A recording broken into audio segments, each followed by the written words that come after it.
ओं नमो भगवते वासुदेवाय।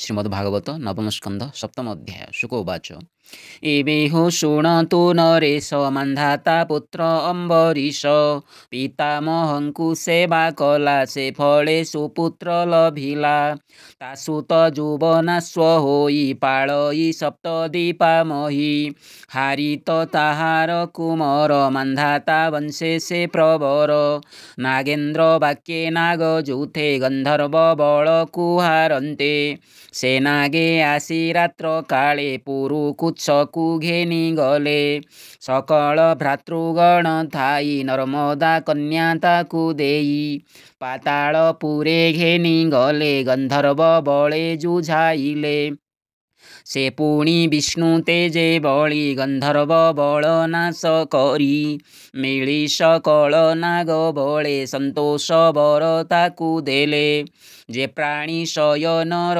काळे नर्मदा नाम तिनि बेळे रात्र दिवस संध्या स्मरे सर्प भयरु से निस्तरे एबे हो पुरुकुत्स वंशे कहिवा शुणतु हरषे सर्वसंपद गुण ग्राम तासु तत्र सदस्यु नाम से विष्णु तेजे अनरगला जे अनरण्य जात हेला हर्यस्व ताहार नंदन तहु प्रारुण त्रिबंधन तारतनय सत्यव्रत त्रिशंकु नामे जे विदित पितांक साप सेहु घेनी लभिला चंडाळर जोनी वशिष्ठ साप महाघोर कौशिक तेजे हेला पार शरीर घेनी स्वर्गे गला उत्तर आकाशे बसिला जगते रहिला ताजस अद्यापि रात्रे हुए दृश्य देवे ताहाकु कोप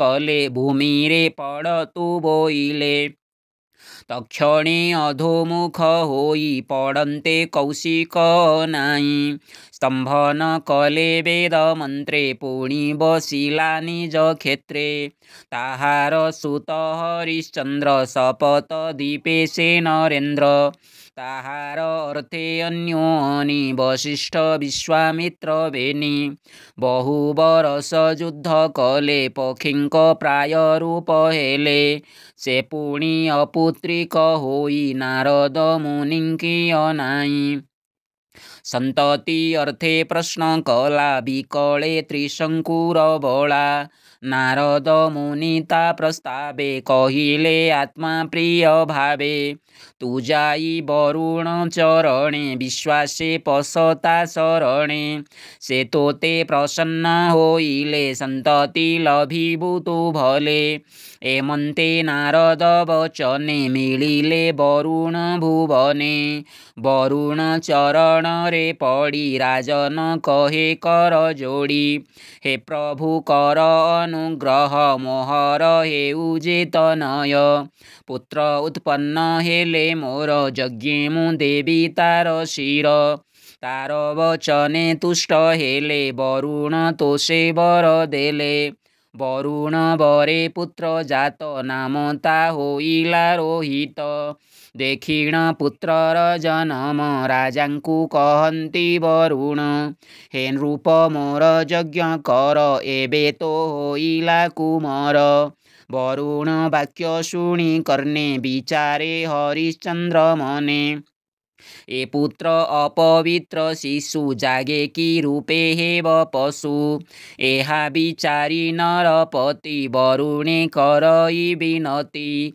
शुणी माहे उपास हस्त ए पुत्र मोर अपवित्र मनुष्य पशु भी आइले यज्ञ मु करिबई भले निर्दंत पशु असंस्कार दंत निर्गम नाही तार दंत नथिले यज्ञ काहीं एमंते दीना केते रही तुंडे जन्मिला तार दंत राजा को बोले पास हस्त दंत होइला तो कुमार ता मनसे मोर यज्ञ कर वरुण मुखु एहा शुणी से हरिश्चंद्र मने गुणी दंत संपूर्णे पशु सूची वरुण ताहा देखी घुंची पुणी केते दिन गला संपूर्णे दंत उपजिला एबे की विलम्ब तो हर वरुण बोले यज्ञ कर।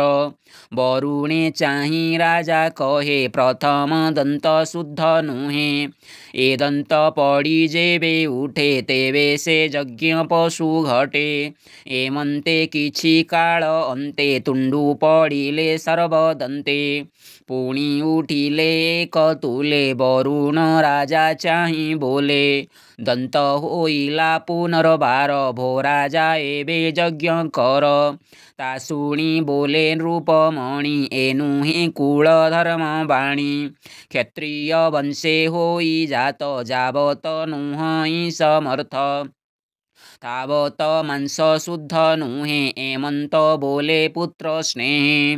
वरुण तार वाक्य मानी किछि न कही हेले तुनि।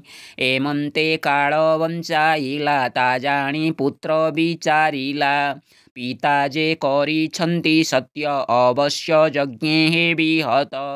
प्राणर रक्षा चिंता कला तक्षणे ग्राम उपेक्षिला। धनुक माण घेनी करे पशिला गहन बनरे। बने बुलन्ते धर्म गुणी शुणिला अंतरिक्ष बाणी। वरुण पिता बंदी कला जावत यज्ञ न पाइला। तेणु उदरे रोग जात वरुण सापे होई ग्रस्त। शुणी रोहित शोकाकुले ग्राम को आसिबार बेले। इंद्र मिलिला आसी पथे बोलई रोहित अग्रते। यज्ञ न कला तोर तात कोपे वरुण कला ग्रस्त। तोते ग्रासिव कोप बही एबे अरण्ये थाओ तुही।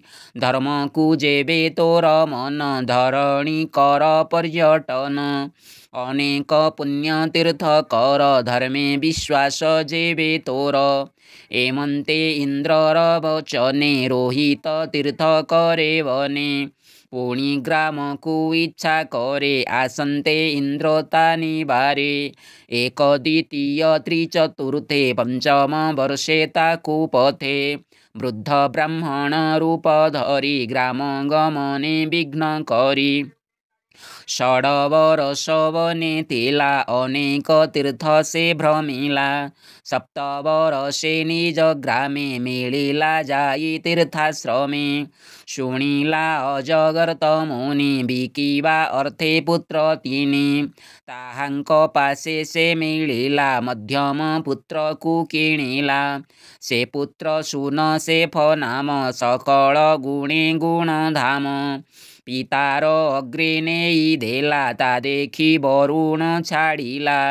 से हरिश्चंद्र आसी पुरे यज्ञ आरंभिले संभारे। पुरुष मेध यज्ञ मते विष्णु को पूजी वेद पथे। आचार्य विश्वामित्र करी जमदग्नि को ब्रह्मा बरी। वशिष्ठ साम गाने बरी समिध होता तांकु करी। वरुण अर्थे यज्ञ कला सकल देवंकु तोषिला। संतोष होई सुरनाथ देले सुवर्णमय रथ। सुन से फर कथा जेते पछे कहिबा तो अग्रते। एमंते महायज्ञ अंते दक्षिणा देला विधि मते। विश्वामित्रंकु भूमि देला सुवर्ण रथे विजे कला। राजार सत्यव्रत जाहि संतोष विश्वामित्र होई। निश्चल गति शून्य पथे निज जनंकु घेनी साथे। जे स्थाने मन तार धरे इच्छाए भ्रमई अंबरे। तार भक्ति भाव घेनी संतोषे विश्वामित्र मुनि। परम ज्ञान ताकु देले आकाशे थाओ तु बोइले। आकाशे थाओ देव प्राये अन्ते पशिबु विष्णु देहे। भाषा प्रबंधे हरिवाणी शुणी संसारुतर प्राणी। बोलई दास जगन्नाथ नवम स्कंधे भागवत। इति श्रीमद्भागवते महापुराणे पारमहंस्यां संहितायां नवमस्कन्धे सप्तमोऽध्यायः। हरे कृष्ण कृष्ण कृष्ण हरे हरे। हरे राम राम राम हरे हरे। हरि बोल।